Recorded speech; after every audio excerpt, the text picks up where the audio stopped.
We're just talking. Middle I'm so chatting. sorry.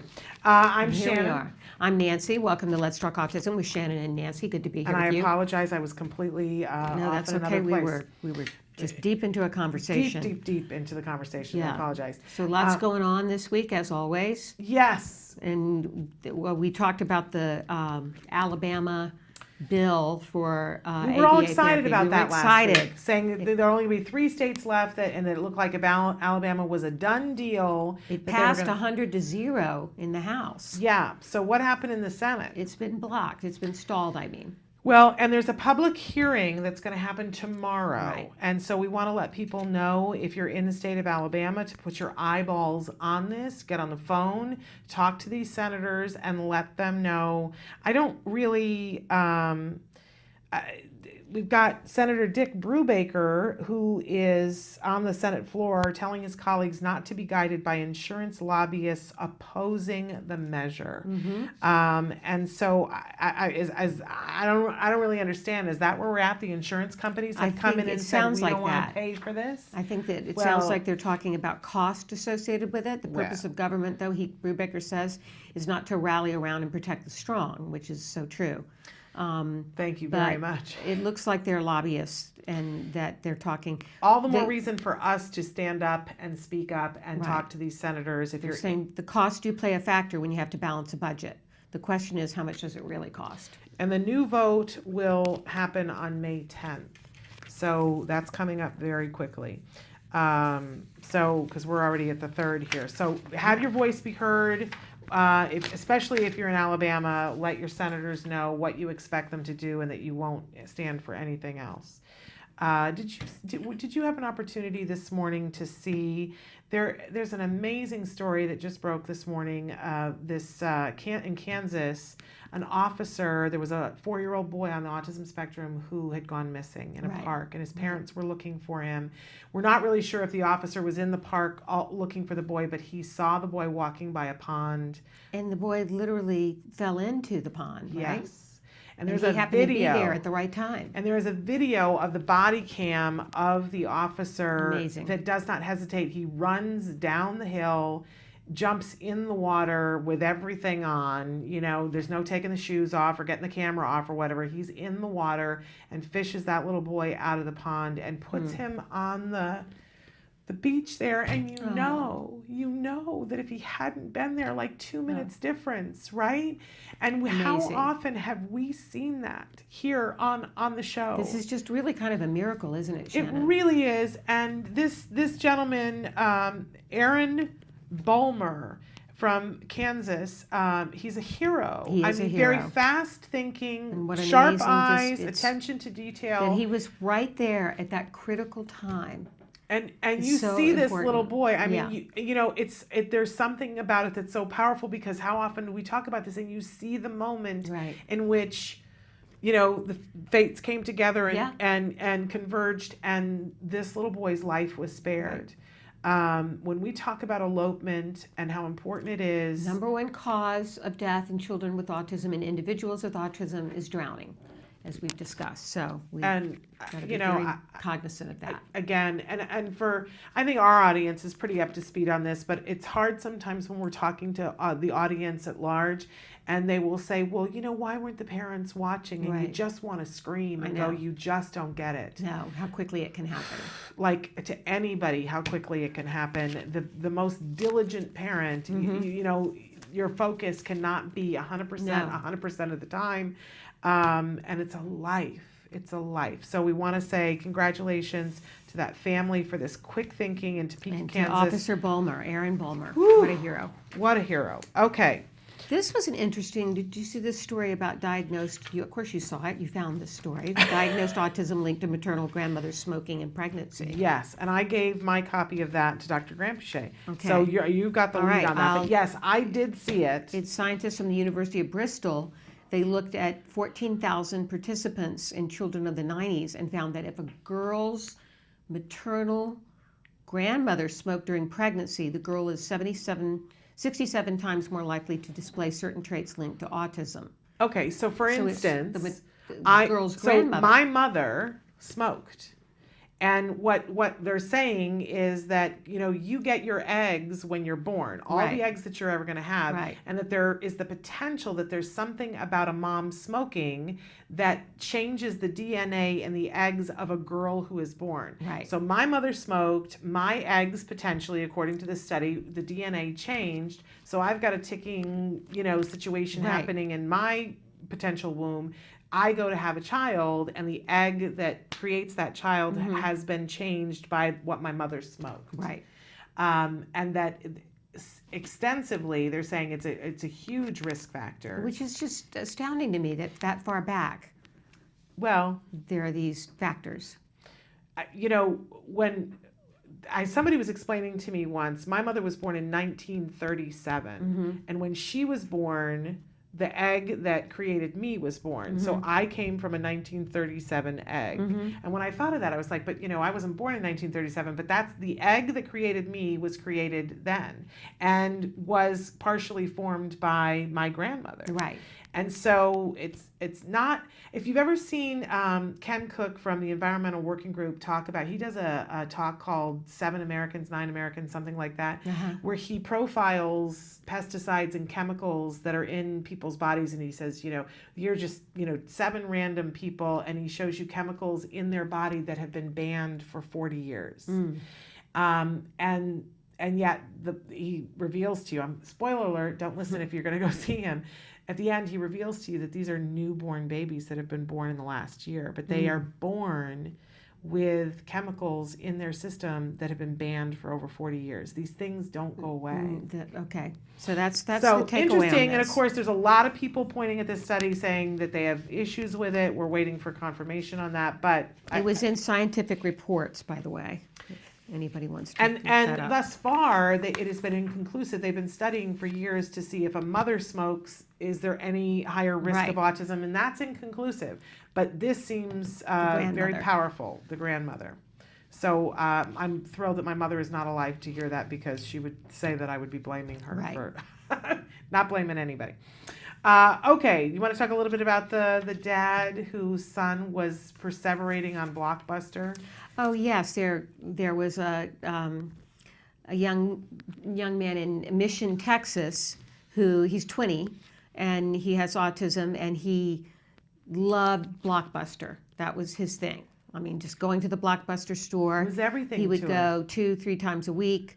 He just adored it. Yeah. And then Blockbuster shut down. Yeah. And, we've seen this with other, like the case of the woman who, her daughter had one shirt that she only ever wanted to wear, and the mom had gone and bought like 5 of them. So Right. that but then, it's 5 years later, and the shirt isn't on the market. And Right. what do you do when your child perseverates on something that goes away? And sometimes our parents go the extra mile to make sure that our kids have the opportunity. And this dad, you've got the picture there on the screen. Thank you, Samantha. He created a Blockbuster store in his living room. Yes, he got all of his favorite videos. He put them up there so he could have it all the time, Yeah. Blockbuster all the time. I love autism parents. I know. I think that we are some of the most creative, like bizarrely creative, Yeah. but really wonderfully, because for our kids, anything to make our kids happy Right. and to help them. I thought that was a really cute story. And then, of course, on another note, a very not cute story. We've been following all week long the story of the young man who participated in a contest, an essay contest for the UN, because he wanted to have an opportunity to go to the UN and experience that. And I've looked at the essay that he wrote. He Right. won. Right. He was one of many teenagers selected. I've looked at the essay, and what you had to do was absolutely amazing. And at one point they said, why are you interested in coming to the UN? And he talks about the family connection, because you specifically had to be talking about, I think it was Serbia, wasn't it? It was on the Ukraine. Ukraine. And he sounds like his name is Niko Boskovic. His mom has some ties Okay. to Ukraine. And so he said that, and he said, but beyond that, I'm really fascinated in everything to do with the UN, and I think it would be a great opportunity for autistics for me to come there. Right. There was no way that he was hiding that he was Right. on the autism spectrum.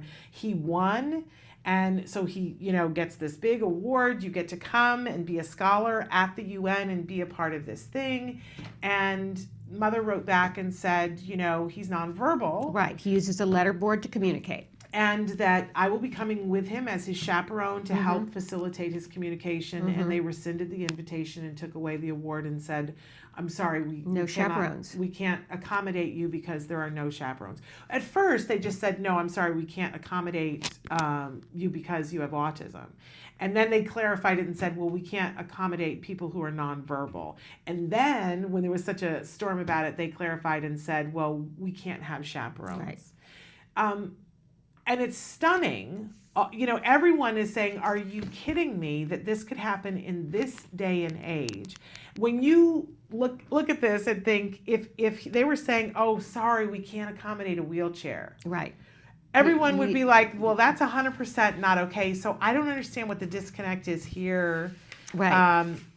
With this. It's a pretty blatant disregard for ADA, Americans with Disabilities Act. Yeah, it's really stunning. And the one thing, I feel devastated for this young man, and I'm sure that his mother is beside herself for this to have happened in this way. Yeah. I know when and I've talked about it extensively here on the show, when my son was 3, we had just joined the YMCA, our local YMCA, and then 16 days later, he got diagnosed. And I went immediately to the YMCA and said, is this going to be a problem? My son has autism. And they were like, no, we're the YMCA. But within a month, they had informed us that my son was not allowed on the premises, that they were not equipped to handle autism and that he could not be there. He was 2.5. Oh, yes. Oh, yes. And I still am hurt over it. Of course. Today, I am hurt over it that somebody said... First, they were like, "Yeah, no problem," and I should say that they based that on anything of dealing with him. Well, yes, he was 2.5, and at one point he went and took a toy away from a child, and they called me off of the gym equipment and were like, "You got to do something," and they all were standing there as if like he was radioactive, and I was like, "We don't let him take the toy away from him and give it back to the other child," and then and they said, well, we don't know what to do. And I said, I'll bring in a behavior person to show you what to do. And I did do that. And then he did throw a toy at a child once. And that was it for them. They were 100% done after that, because they had also had somebody who worked in the nursery who said, I'm not comfortable being around him. And that she did not want to work when he was there. He was 2.5 and he was the most precious, pudgy little 2.5 elf. And the fact that this young girl was like, I don't want to be there when he's there, hurt my heart. Of course, it's devastating. And I was not okay. It makes you feel completely violated. And I should say, I was not okay that he threw a toy at a child. I'm not excusing that in any way, shape, or form. He was not the only child throwing toys when he threw toys, and those children were not kicked out. And I had been there on a different day, not the day that my child threw a toy, but a child threw a toy that hit me in the eye and cut my eye.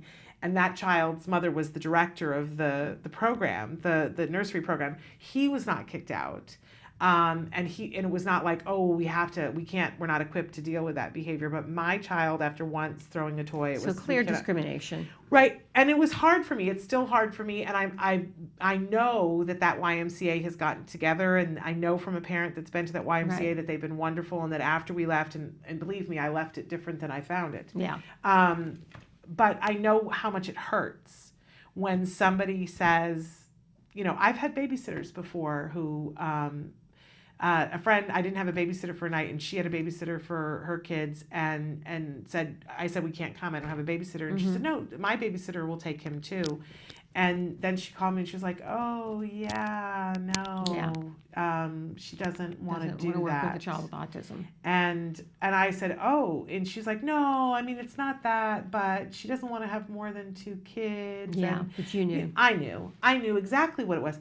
And, these things hurt. Of course they do. They really, really hurt. But to have a child who has written something so amazing that he won an award, and have them very publicly say, you're not welcome. You're not welcome, and we're the UN. we're the UN, and you can't come to, and it's not the UN that's saying that. I should That's be what I clear was about saying. that. It's not the UN. It's the Odd Fellows. I think that's the name Peninsula of the Odd Fellows Fraternal Organization in Portland, Maine. And so the trip, and they're the ones who do the trip, Yes. and it has been taken away. Yeah. And what I love is this young man, Nico is his name. He says, I want to stress that I belong here and people like me aren't going anywhere. So I feel so bad for the family that they're going through this and for this young man, but he is going to change conversations because of this. And they actually have raised money for his trip. And we should his say, mom too, is that- not going to quit fighting. And we should say, too, that mom from the beginning said, I will be chaperoning him, but I'm paying for my own trip. Right. It's no additional expense whatsoever. It does mean that they have to have a chair for her. Right. Come on. So let's hope that this has a different outcome now that there's a public outcry. Yeah. So we've got great guests coming up here in just a few minutes. We've got the neuropsychologist, Dr. Amy Sarin, who is she co-founded the Touchpoint solution in late 2015. And you guys have seen, if you've been at all on social media or anywhere, something called Buzzies. And so this is her particular brainchild. Yes. And we're going to talk to her about why it's getting so much attention. So much buzz. So much buzz. It's a buzzy.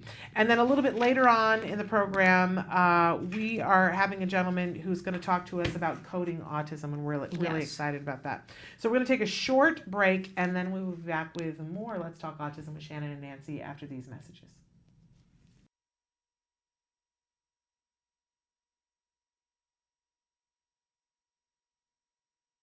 Nobody ever asks a kid with autism, what is it you'd really like to do? At this school, we ask the kids, what is your goal? What is your dream?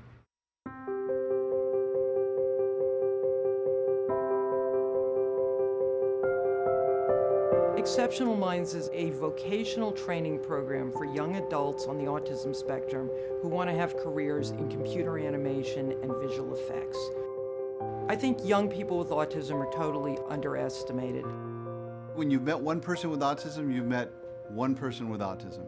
They all have different talents, different skills, and what surprised me is that there really are no limits. That if these guys believe that they can do something, they really can. It's estimated that 90 to 95% of young adults with autism are unemployed or underemployed. A lot of young adults still live at home. A lot of them suffer from depression and are very isolated from the rest of the world, and the opportunities for them are very limited. We want to develop careers for our young adults. Our full-time program runs 3 years, at the end of which we have job placement and job coaching. We have a work readiness program. We also have our own in-house studio so that when our students graduate, they can do on-the-job training and work on real projects. We outsourced about 30, 40 shots to the team here. They did fantastic work that we can put into a movie and be proud of it. It's great. I mean, we want to do it again. The studio is their first step into the professional world, the first step in their new careers as digital artists. The whole purpose is to get the students out into the real world. We all have the same dreams. We want significance, dignity, and purpose with our lives. We have an opportunity to give those 3 words to every single student at this school who will actually be able to go out and participate in the dream. This is my first full-time, full-paying job. I primarily work in After Effects. I learned After Effects at Exceptional Minds. It seemed like a good place for me to fit in because I was interested in animation. Right from the first day that Nicky set foot in our company, he was producing work for us. We saw what level of professionalism is being instilled in them from the very beginning. This was the first opportunity where Nicky could combine something he loved to do with something he was really, really good at that could eventually lead to employment. When we first met Kevin, he was working at a supermarket bagging groceries, and they said he would never amount to anything else. I work at Stargate Studios, and I'm a junior compositor. I mainly do like rotoscoping right now, and I'm still learning. I think that you find great talent in the most amazing places. The students at Exceptional Minds have had a fair amount of training to get them ready for the visual effects environment. If it wasn't for Exceptional Minds, I might still be at the supermarket, and I might be living at my parents' house. Everything's changed. Nicky has purpose. It feels like I'm a member of society now. He's capable of making it on his own. Once you get inside and you see what's really happening there, you immediately want to be a part of it. It's the dream factory, you know, the movie business, and if you can connect people with their dreams, then the magic happens. At Exceptional Minds, we like to say that we are changing lives one frame at a time.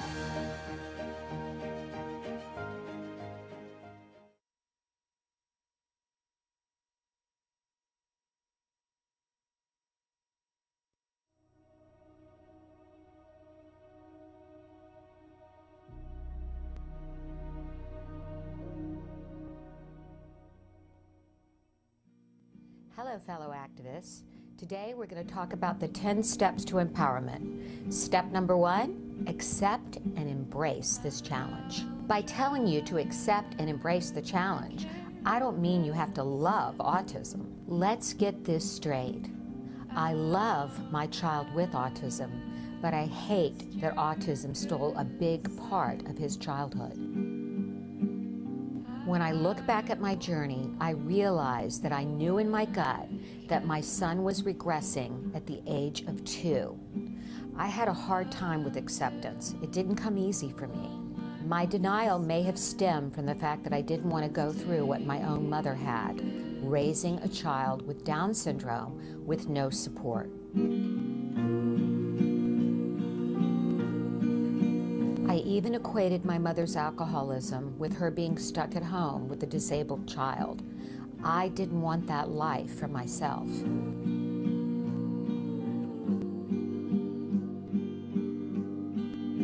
I couldn't believe that having lived through the experience of having a brother with special needs, I was now faced with having to raise my own child with special needs as well.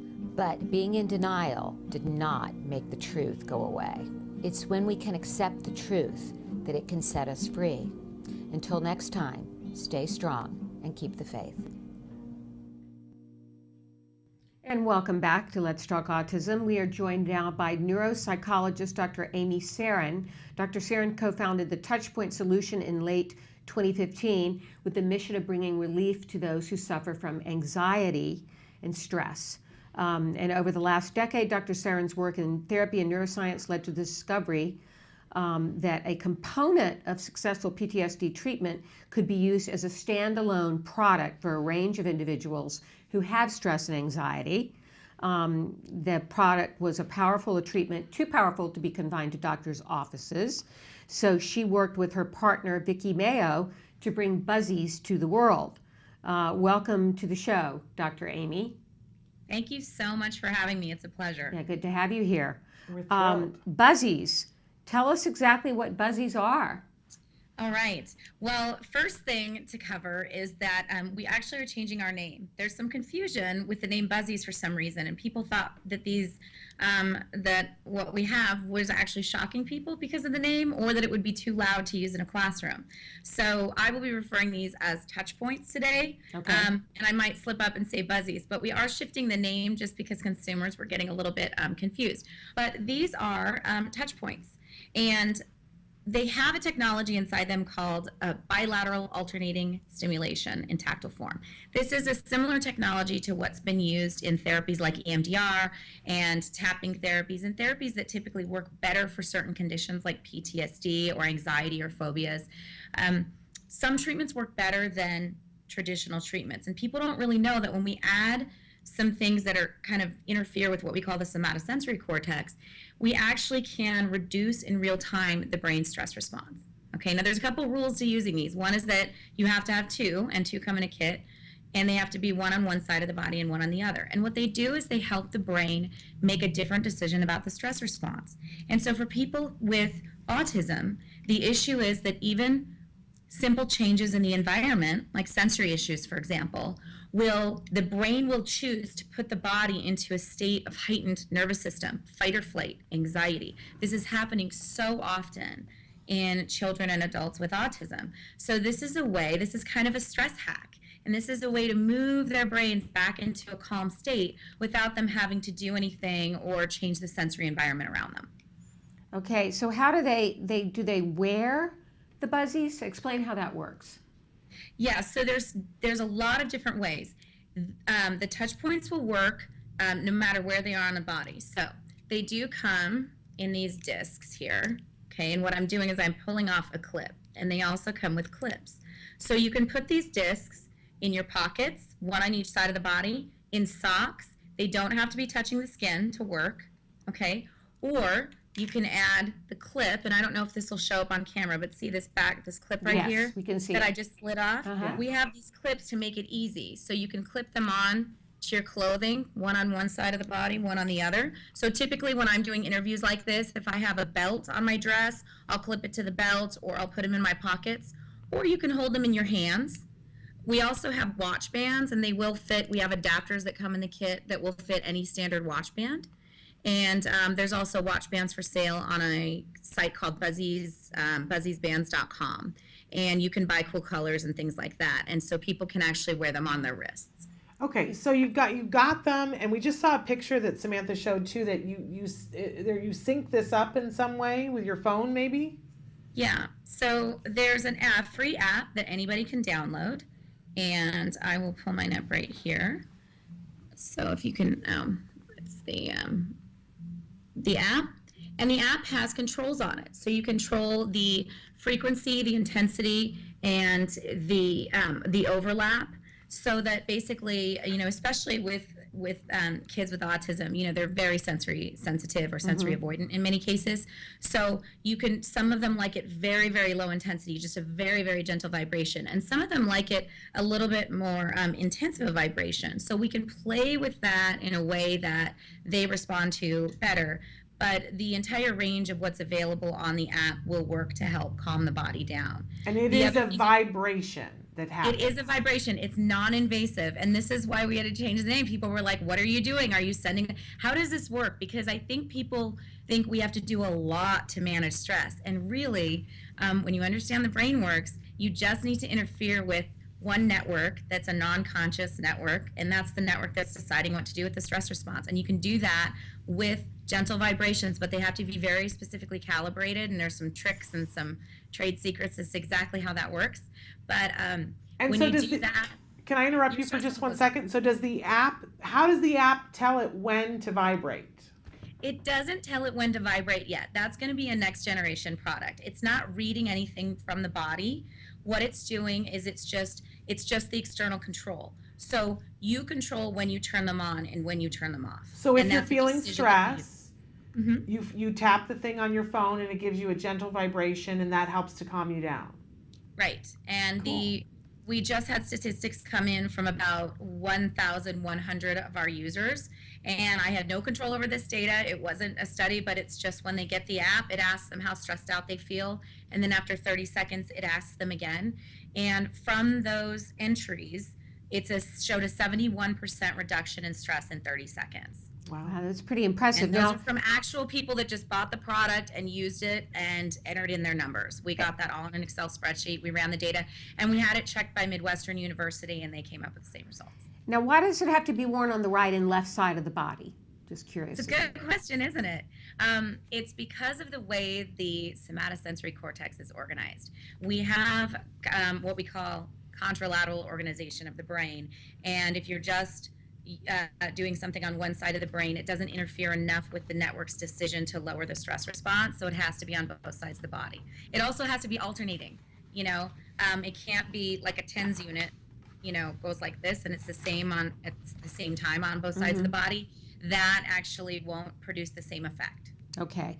And it has pre-settings for different things, for sleep? Yes, there are pre-settings for focus anger, calm, performance, and cravings. And cravings, I get a lot of questions about the cravings, like how would this change somebody's cravings? And the answer is that when you're stressed out, our bodies are always just like when you're thirsty, right? Your brain signals, get a drink, get a drink, get a drink. And when you're stressed out, your brain is signaling, do something to calm yourself down, do something to calm yourself down. And a lot of times that could be eating things like chocolate or drinking wine or doing some things that maybe have long-term consequences that we don't want to go to, but that relieve our stress in the moment. And so being calm, you won't have as many cravings for the things that you're doing to try to calm yourself down that might have consequences. Okay. Okay, Makes sense. and we should note that you're not suggesting that this is something that would take the place of therapy for individuals with autism, but something to be used in conjunction with. Is that correct? Yes. This is not a cure for any medical or mental condition, but what it does is it seems to help lower the stress response and get people into a calmer baseline so that certain things can happen. So if you're in a therapy and the sensory environment, you're going into sensory overload, having these on can, in many cases, prevent that, and then you can get more out of that therapeutic session. Or if somebody's having a hard time going to sleep, and you put the touch points on, this will help someone go into the right state to be able to sleep, because we all have those nights we're tossing and turning, we're stressed out, we can't get those automatic thoughts to stop. And if we put these on, this will help us go into a calmer state and we'll be able to sleep. So I think the big important thing here is, how do we get them? Yeah, where? Well, they are only available online right now. And we're transitioning from Buzzies, so the URL still works. You can go to buzzies.com or you can go to ilovetouchpoint.com, and it'll route you to the same website and order them online. And when it's buzzies.com, we need to specify that it's BUZZIES.com. That's on the screen right now. But for those of you listening on iTunes, BUZZIES.com. And in terms of the cost, let's just talk about that for a minute. How much do they cost? They're $240 for the set. And Okay. the set comes, I have boxes, I think they're taped shut. So you'll get a box here, and you'll get 2 Buzzies, and you'll also get a charger. And the charger is a standard Android charger, so if you have a Samsung phone, you can also use that to charge them. But it's got a splitter cable on it, and you can charge them both at once. Okay. It also comes with a plug, and then the clips and the adapter for the watch bands. And then the watch bands you can purchase optimally if that's the way you want to wear them. And you do offer financial aid for some people, right? You have scholarships. Yes, we do. We have actually given away over $70,000 in scholarships. Okay. And so there is a scholarship program that people can apply to online. Mhm. And for those, obviously we can't give scholarships to everybody. We get thousands of these requests on a monthly basis for scholarships. So if somebody doesn't get a scholarship, we can support them in getting a crowdfunding campaign going so that they can crowdfund their touch points and then receive them that way. Okay, remarkable. And since we have you here, Dr. Saren, briefly before we came live, we were talking with you about PTSD, and I think that a lot of our parents out there have some form of PTSD. And so you had said something I thought very profound about how treatable PTSD is, and I wondered if you could share with us a little bit about your thoughts on this.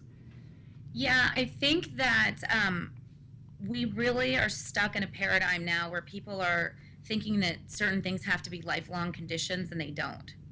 If there's an onset of PTSD, there can be an offset of PTSD in many cases. And the statistics are really staggering when you're doing the right kinds of therapies, at just how treatable things are.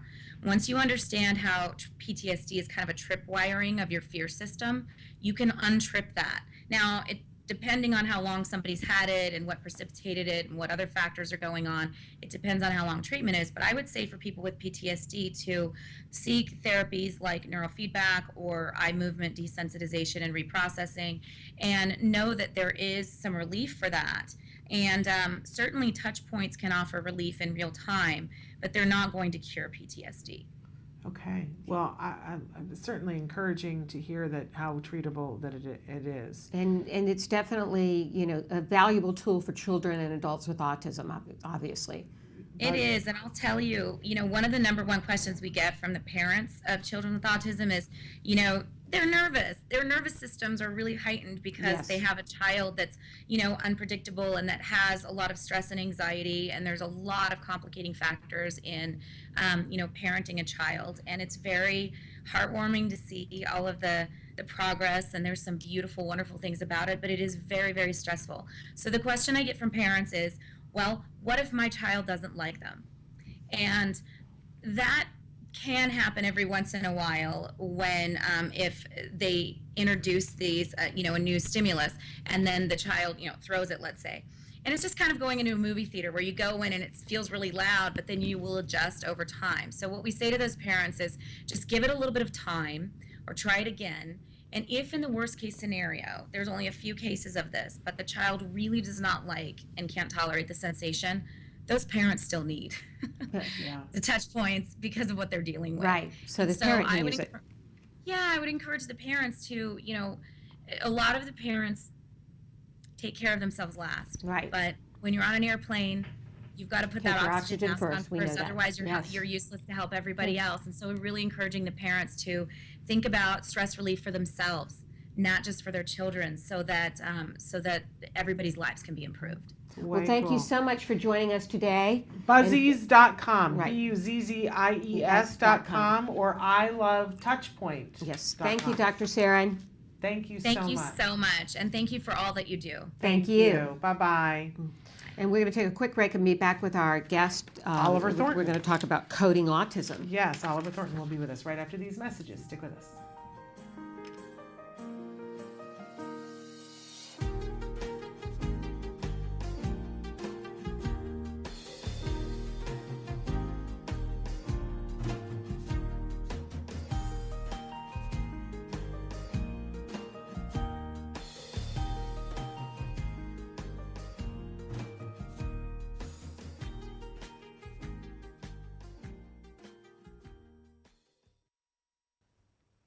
The pain of comparison.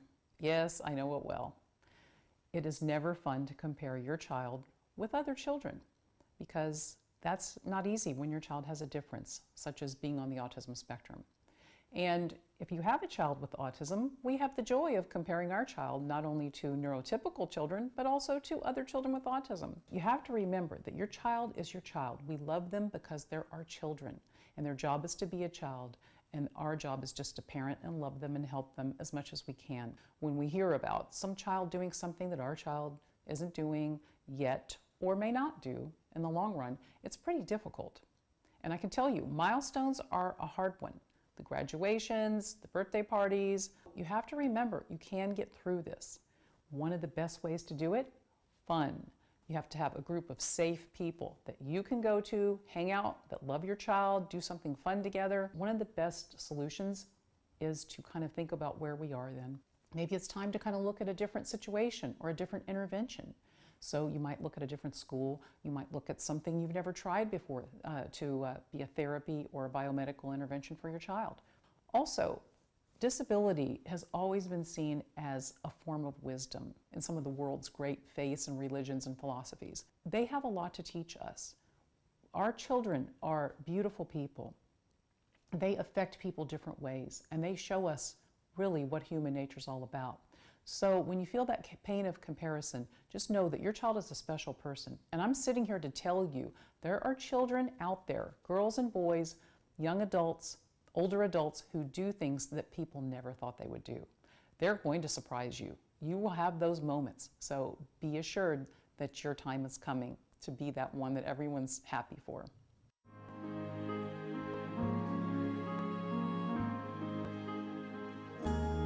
Are those your eyes? Is that your smile? I've been looking at you forever, yet I never saw you before. Are these your hands? As a celebrity, whatever that means, you want to do what you can to give back. The way I've always looked at it, if I'm available, I'm going to be there. And when you get there and you see what folks are doing and the lives that they're touching, how can you not want to continue to be a part of it? And for the first time, I am looking in your eyes. What can we all do to make a difference? Not only with trying to find a cure, but to help the children and the families that may not have the resources for these kids. When you're looking back at me, now I understand what... None of us are doing enough, but I think that we're doing as much as we possibly can. Because we all live in society. And the more we can all do to help society, the more it helps all of us. Yeah. And for the first time, I am looking in your eyes. And for the first time, I'm seeing who you are. I can't believe how much I see when you're looking back at me. Now I understand what love is. Love is for the first time.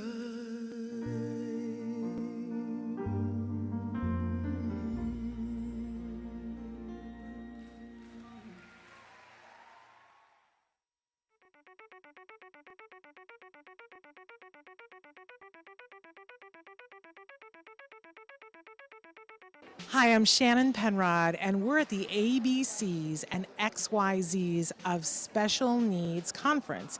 And this year, for the first time, they've got something really remarkable. It's the Entrepreneurial Boutique. These are all items that have been made and are being sold by individuals who have special needs. So we're going to do a little shopping and talk to some of these fabulous entrepreneurs. Come on. My name is Molly Rarick, and I'm founder of Breed's Gift. We're a nonprofit that serves teens and adults with special needs, like Chase here. We were founded in 2013 and serve people in the Conejo Valley, Santa Barbara, and LA. Our main objective is to give our participants the skills they need to gain a more independent life. My name is Shelley Cox, and Lisa Zalagi and I are founders of Creative Steps and Create Micro Business Enterprises. And the items that we're selling here today are all made by the clients who have passions about what they want to make, and then they get the profits from what they make after we've paid all of the other expenses. We are here today because my goal is to be independent, and also I would like to share all my artwork, and I would like to sell. Thinking about at his young age being a businessman, it's amazing. I cannot be more proud.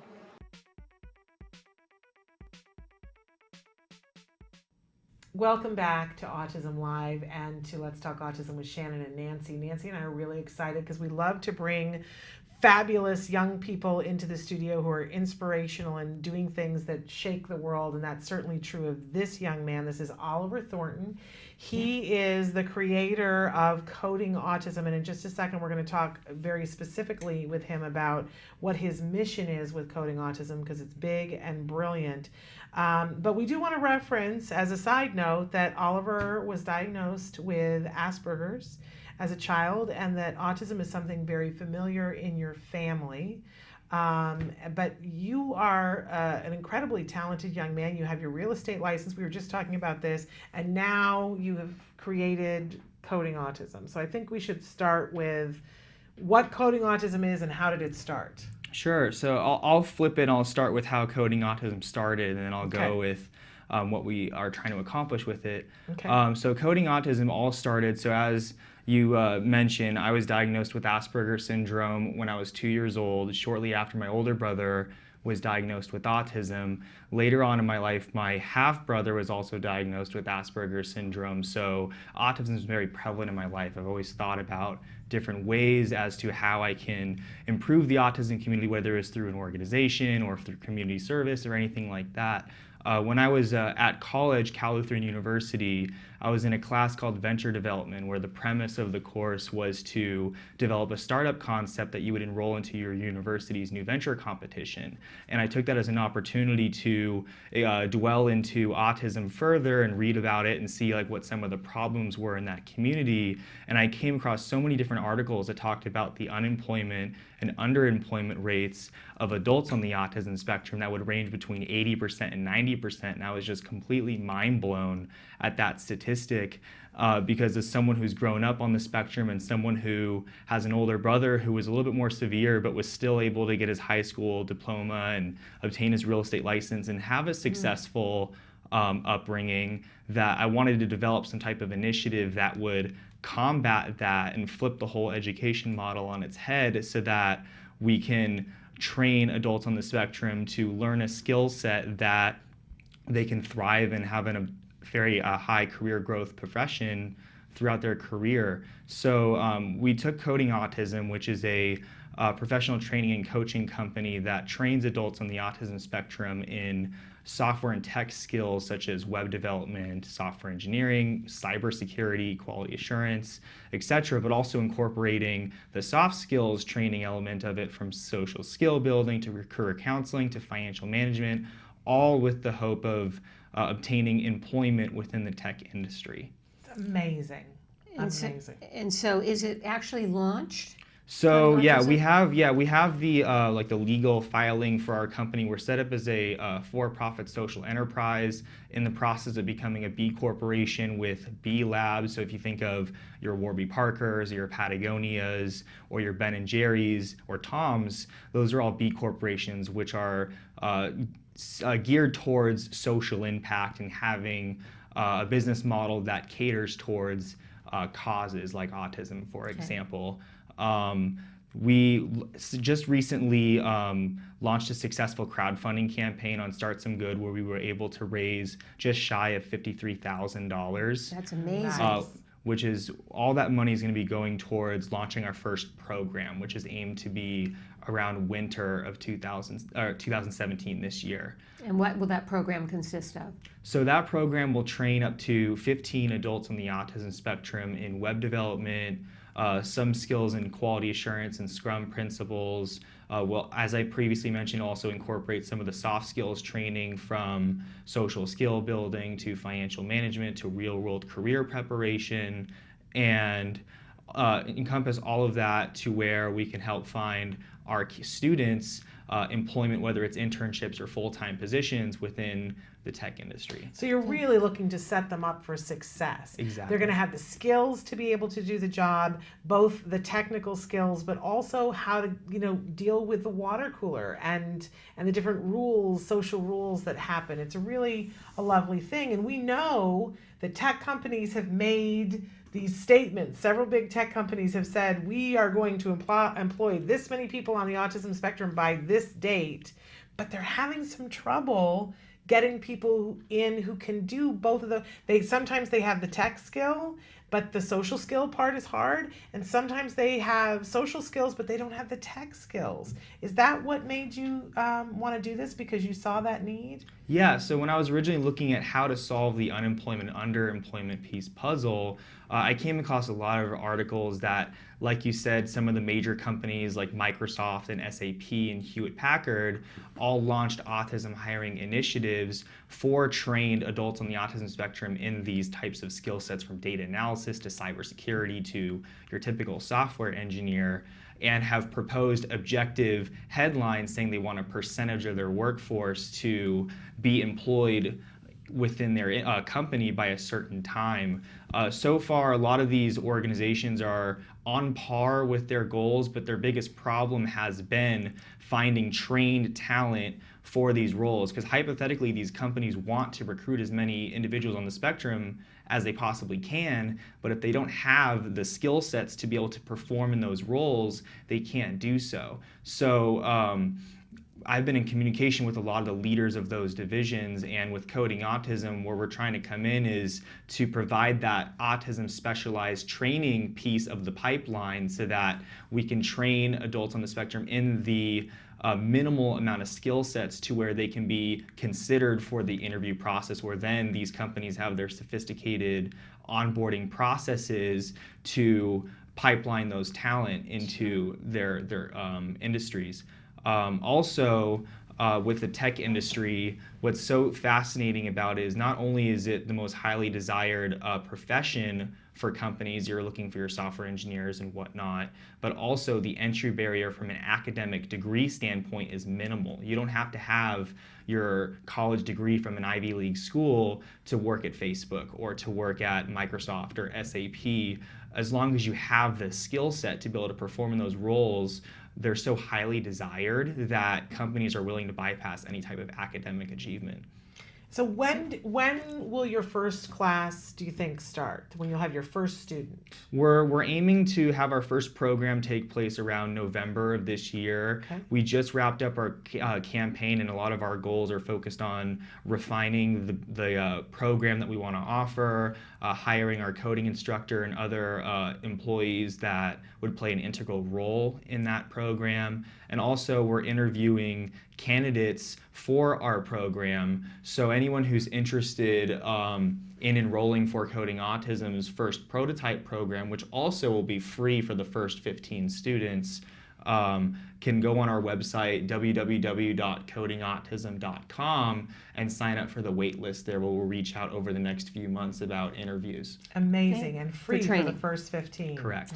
And is there a specific age range you're looking for? Do they need to be over 18? Yes, so ideally we're looking for high school graduates at the minimum.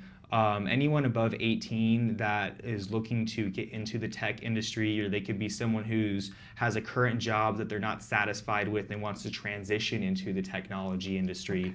Those are the type of candidates that we are looking for. And obviously you need, for this to start, you need to be located in Southern California, because they need to, it's face-to-face classes. Yeah, so our first offering is face-to-face classes, which will be hosted at Hub 101 in Westlake.